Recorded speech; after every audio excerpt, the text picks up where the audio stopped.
हमारे मंच पर आप सभी का स्वागत है। दोस्तों, अभी मैं हूं करनाल के सीएमओ ऑफिस में, जहां पर आप देख सकते हैं मेरे पीछे यहां पर जिंदाबाद और मुर्दाबाद के नारे आपको नजर आएंगे। जिंदाबाद संगठन की तरफ से और मुर्दाबाद सरकार को, क्योंकि इस वक्त जो है हरियाणा के अंदर चुनाव बिल्कुल नजदीक हैं और इसी कड़ी में एनएचएम कर्मचारी, नेशनल हेल्थ मिशन से जुड़े हुए जो कर्मचारी हैं, करनाल डिस्ट्रिक्ट में जो है वो प्रदर्शन करते हुए आपको नजर आ रहे होंगे। दोस्तों वीडियो को शेयर कीजिए, बात करने का प्रयास करेंगे उनकी मांगे क्या हैं। लेकिन अभी सबकी जो मांगे हैं वो मुख्य मांगे यही हैं कि पक्का किया जाए, नियमित किया जाए, सरकार उनको मांगे, उनकी मांगों को माने। बात करते हैं जी। संजीव जी, क्या कहना चाहेंगे? एनएचएम कर्मचारी स्वास्थ्य विभाग के अंतर्गत कार्यरत है। 80% स्टाफ स्वास्थ्य सेवाएं देता है जो एनएचएम के तहत होता है।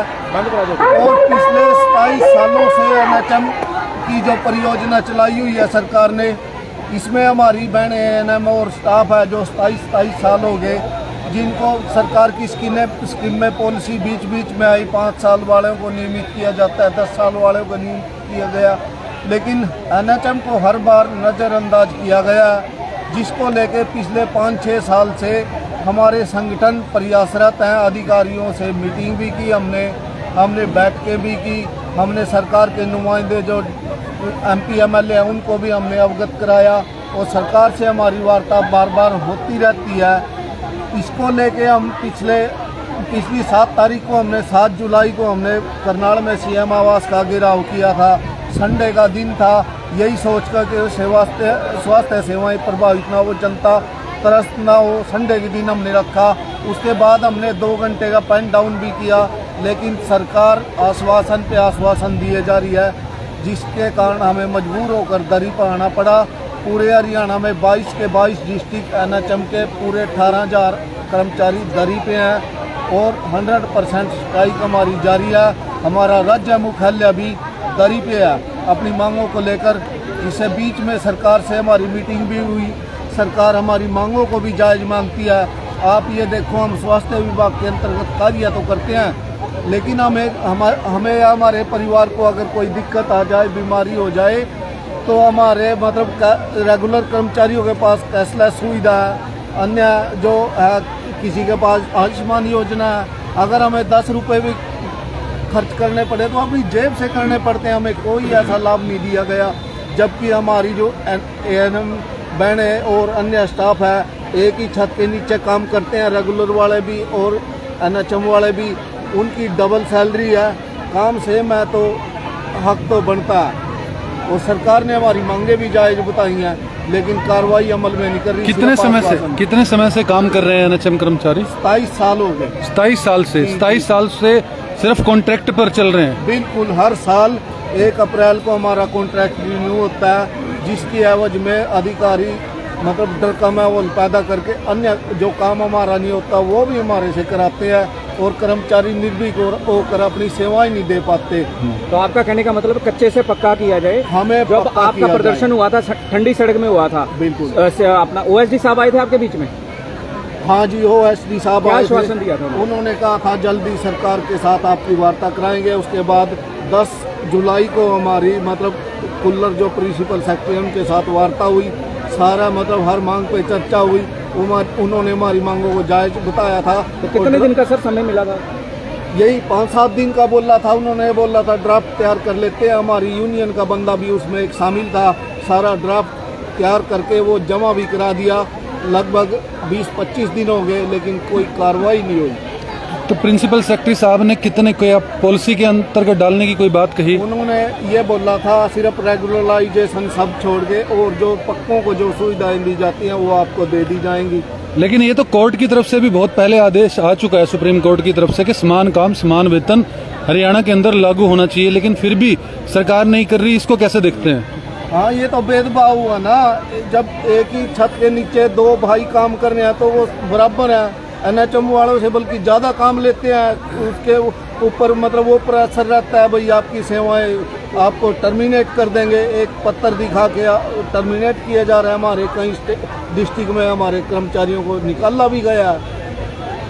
तो ऐसे तो ये तो गलत है ना। हम भी समाज में रहते हैं, परिवार हमारे भी हैं, और ऐसी बात नहीं है हम इलेक्शन को लेके आए, हमने इलेक्शन को देखते हुए सड़क पे, ऐसी बात नहीं है। हम तो पिछले 5-6 साल से कार्यरत हैं, इसी मतलब अपनी मांगे मनवा रहे हैं। मांगों के लिए बैठते हैं, अधिकारियों से बैठकें भी की हैं, पत्राचार किया है, हमने खुद पॉलिसी मतलब बना के ड्राफ्ट तैयार करके जमा कराई है। मानते भी हैं भाई सही है, लेकिन उस पर कार्रवाई नहीं है, सिर्फ आश्वासन। तो पूरे हरियाणा से आ रहे हैं जी? पूरे हरियाणा के हर डिस्ट्रिक्ट में सिविल सर्जन कार्यालयों पर ऐसे ही धरना प्रदर्शन चल रहा है। में है राज्य मुख्यालय का धरना भी MD ऑफिस के बाहर दरी पे चल रहा है। आगामी रणनीति क्या रहेगी प्रधान? आगामी अभी 14 दिन हुए हैं, 14 अब हमारी 10 तारीख तक हमारी स्ट्राइक है। उसके बाद सरकार अगर नहीं मानती तो इसका हम अनिश्चितकालीन में भी तब्दील कर सकते हैं। और एक और मैं आपके मंच के माध्यम से बताना चाहूँगा, इसको अगर हमने और मतलब तेज करेंगे अपने आंदोलन को, उसके लिए चाहे सड़कों पे उतरना पड़े, चाहे अनशन करना पड़े, जो भी होगा हम करेंगे, लेकिन पीछे नहीं हटेंगे। जी धन्यवाद। आप क्या कहना चाहेंगे? नाम बताइए। मेरा नाम देवीदत्त है, मैं जिला करनाल में सचिव के पद पर तैनात हूँ। मैं आपके चैनल के माध्यम से सरकार को याद दिलाना चाहता हूँ, जब कोरोना काल का टाइम आया था और जब पूरा हिंदुस्तान अपने घरों में कैद था, तो ये NHM के स्वास्थ्य कर्मचारी ही थे। जब किसी पेशेंट को कोरोना हो जाता था, उसका परिवार का आदमी भी उसको हाथ नहीं लगाता था। ये स्वास्थ्य कर्मचारी NHM के उनको घरों से उठा के वो हॉस्पिटल में लेके आते थे और वहाँ पर उनका इलाज करते थे, उनकी जिम्मेदारी करते थे। अगर किसी कारणवश किसी कोरोना के पेशेंट की मृत्यु हो जाती थी, उसके परिवार का कोई भी आदमी उसको हाथ तक नहीं लगाता था। ये कोरोना के कर्मचारी उनको अपने कंधे पे लेकर शमशान घाट तक लेते थे। उनका दाह संस्कार भी इन्हीं कोरोना के योद्धाओं ने कराया था, जिससे सरकार की पूरे हिंदुस्तान के अंदर हरियाणा की सरकार की वाहवाही हुई थी। और वाहवाही होने का एक ही कारण था, ये NHM के स्वास्थ्य कर्मचारी ही थे जिन्होंने इतनी सेवा भाव से सेवा की इनकी मरीजों की।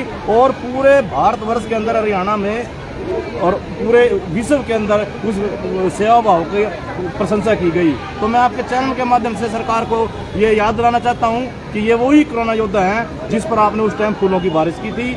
और तत्कालीन मुख्यमंत्री मनोहर लाल खट्टर ने हमारी सेवा भाव से ही खुश होकर हमारे को NHM कर्मचारियों को 1 महीने की अतिरिक्त सैलरी देने का वादा किया था। लेकिन ये स्वास्थ्य कर्मचारी सिर्फ अपनी सैलरी लेने के लिए या बढ़वाने के लिए मात्र इधर पे नहीं आते। ये कर्मचारी इतने जमीर जिंदा लोग हैं, इन्होंने वो सैलरी 1 महीने की अतिरिक्त सैलरी लेने से मना कर दिया था। और पूरे हमारे स्टेट डेलीगेशन ने, पूरे हरियाणा के कर्मचारियों ने एक स्वर में बोला था भाई ये हमारे देश के अंदर, प्रदेश के अंदर महामारी थी और ये हमारा फर्ज बनता था, ये हमारी ड्यूटी बनती थी, हमारा फर्ज था कि हम मरीजों का देखभाल करें, उनकी सेवा भाव करें, जो हमने 100% किया। और हमने मना कर दिया वो सैलरी लेने से। लेकिन उसके पश्चात तत्कालीन मुख्यमंत्री मनोहर लाल खट्टर ने 2 नवंबर 2021 को नेशनल हेल्थ मिशन के कर्मचारियों को 7th पे देने की घोषणा की। लेकिन आज तक वो घोषणा मात्र घोषणा बन के रह गई है। NHM के कर्मचारियों को उस घोषणा का कोई भी लाभ नहीं हुआ है। सरकार की वादा खिलाफी के खिलाफ ही आज कर्मचारी दरी पे हैं। और हम जब तक दरी से नहीं उठेंगे, जब तक हमारी मांगों को हमको पक्का नहीं किया जाएगा, हमारे को 7th पे नहीं दिया जाएगा, हमारी वेतन संख्या कितनी संख्या जी? 16,000 कर्मचारी हैं पूरे हरियाणा के अंदर। हाँ जी। तो आपकी मेन मांग है कच्चे से पक्का की? NHM को पक्का करो। NHM को पक्का करो। जी आप क्या कहेंगे?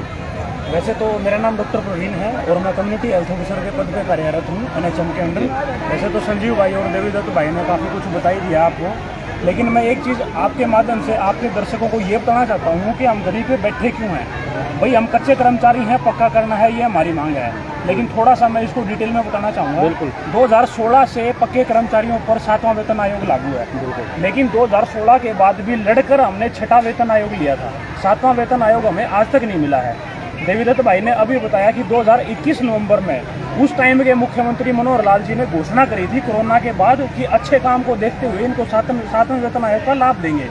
लेकिन आज तक वो मात्र घोषणा ही है। वो ट्वीट आज भी पड़ा है, लेकिन उस पर कोई कार्रवाई नहीं हुई है। आज भी सभी 6th पे कमीशन के हिसाब से सैलरी ले रहे हैं। अभी पिछले 3 महीने से सरकार बार लेटर निकालती है फाइनेंस डिपार्टमेंट की तरफ से कि इनकी सैलरी कंसोलिडेट करो, 6th पे कमीशन इनसे हटा दो। मतलब जो दे रखा है उसी को छीनने की बात हो रही है। तो पहला बात तो ये है कि 7वां वेतन आयोग NHM कर्मचारियों को मिलता नहीं है। दूसरा जो लाभ है EL का, अर्नड लीव, वो एनएचएम कर्मचारियों को नहीं मिलती हैं। 2 साल की सीसीएल की लीव मिलती है, चाइल्ड केयर लीव की, वो एनएचएम कर्मचारियों को नहीं मिलती हैं। क्या एनएचएम कर्मचारियों के बच्चे को केयर की कोई ज़रूरत नहीं है? क्या रेगुलर कर्मचारियों के बच्चों को ही केयर की अलग ज़रूरत है जो उनको 2 साल की छुट्टियाँ मिलती हैं? ग्रेजुएटी का लाभ जब एक एनएचएम का कर्मचारी रिटायर होकर जाता है, उसकी जेब में 1 पैसा नहीं डालती सरकार, 1 पैसा। लेकिन एक रेगुलर का कर्मचारी रिटायर होकर जाता है तो आपको पता है 50-50 लाख रुपए लेके जाता है वो। ये सारी बातें आपने अवगत कराई थी प्रदर्शन से पहले की बात कर रहा हूं। प्रदर्शन से पहले ये 5 साल से हम अवगत करा रहे हैं और सरकार के अधिकारी ये बोलते हैं आपकी मांगे बिल्कुल जायज हैं, गलत कोई बता ही नहीं सकता। फिर लेकिन वो आश्वासन देते हैं। कभी कहते हैं आपको खट्टर साहब ने कहा था कि आप तो कच्चे कर्मचारी हो। हम कच्चे कर्मचारी हैं तो पक्का कौन करेगा? सरकार का काम है पक्का करना। कच्चे कर्मचारी तो जो सरकार बनाते हैं, जो एमपी एमएलए, वो भी तो कच्चे कर्मचारी हैं। वो भी तो हर साल में उनका कॉन्ट्रैक्ट रिन्यू होता है 5 साल में। तो फिर जो सारी सुविधाएं वो ले सकते हैं तो हम क्यों नहीं ले सकते? हम भी तो देश सेवा करते हैं। इसके अलावा मेडिकल की सुविधा जो संजीव भाई ने बताया, हम खुद लोगों की सेवा करते हैं मेडिकल फील्ड में होके, लेकिन हमारे परिवार में किसी को कोई बीमारी हो जाए 1 पैसे का लाभ नहीं मिलता हमें मेडिकल सुविधा के नाम पे। किसी के परिवार में किसी को कोई बीमारी हो जाए, 4-5 लाख रुपए का खर्चा लग जाए, वो तो कर्जवान हो जाएगा 4-5 लाख रुपए में। एक तो पहले ही सैलरी नहीं मिल रही, ऊपर से फिर ये लाभ नहीं मिल रहा। एजुकेशन का लाभ, जो रेगुलर कर्मचारी पहले ही डबल सैलरी ले रहे हैं, उनको बच्चों की फीस के लिए हर महीने फीस मिलती है, आपको पता ही होगा, एजुकेशन अलाउंस। जिसकी डबल सैलरी है उसको तो बच्चे को पढ़ाने के लिए अलग से फीस देने की जरूरत है। जो कच्चा कर्मचारी जिसको पहले ही आधी सैलरी मिल रही है, उसके बच्चों को पढ़ाने की कोई जरूरत नहीं है, क्योंकि हमारे बच्चे नहीं पढ़ेंगे तो वो दरी पे आगे बैठेंगे, वो इनकी रैलियों में जाएंगे। अगर वो पढ़े लिखेंगे तो वो हमारी तरह इनसे सवाल जवाब करेंगे। तो ये जो सारी डिमांड है ये तभी पूरी हो सकती है जब रेगुलराइज हो। तो हमारी एक ही डिमांड है, हमें पक्का किया जाए। और जो हर बार 31 मार्च को कॉन्ट्रैक्ट खत्म होता है, उसकी एवज में जो अधिकारी कर्मचारी शोषण करते हैं पूरे साल, वो शोषण बंद तभी हो सकता है जब पक्का होगा। जो बात ज्यादा उठ रही 2019 से उठ रही है अभी बात तो सर 2016 से उठ रही है। जी। ठीक है, 2016 कोरोना काल से ज्यादा उठ रही है। बिल्कुल, कोरोना काल में 2019 में भी हमने पहले स्ट्राइक करी, फिर कोरोना काल के बाद फिर जो खट्टर जी ने घोषणा करी, वो घोषणा भी आज तक घोषणा ही रहेगी, अभी दूरी है। बिल्कुल जी, धन्यवाद सर। एक बार हम यही अपील करेंगे कि सरकार से हमारी यही अपील है कि हमें जल्दी से जल्दी पक्का किया जाए, ताकि हमें गर्मी में बरसात में आके यहाँ डेली ना बैठना पड़े। जो लोग बेचारे दुखी हो रहे हैं, जिनको सुविधाएं नहीं मिल रही, वहाँ जाके हम उनकी सेवा कर सकते हैं। धन्यवाद। आप देख सकते हैं सीधी तस्वीरें सीएमओ ऑफिस से, और यहाँ पर आप देख सकते हैं एनएचएम कर्मचारी जो है धरने पर बैठे हैं, महिलाएं हों पुरुष हों, सभी के सभी। और ये बता दूं आपको, पूरे हरियाणा के अंदर जिला सचिवालय के अंदर जो है ये सीधी तस्वीरें यहाँ से दिखा रहा हूँ मैं आपको सीएमओ ऑफिस से। और ये देख सकते हैं 7th पे कमीशन लागू करके नियमित करने की उनकी मांग कर रहे हैं कि रेगुलर किया जाए एम्प्लॉइज को।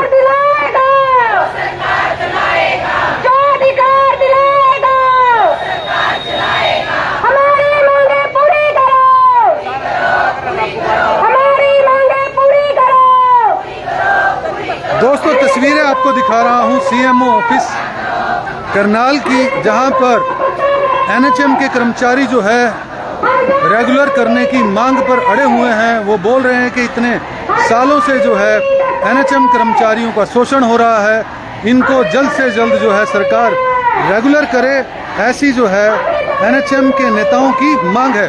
दोस्तों वीडियो को शेयर जरूर करते रहिए, अधिक से अधिक लोगों तक पहुंचाइए। इस वीडियो में इतना ही। जय हिंद, जय भारत।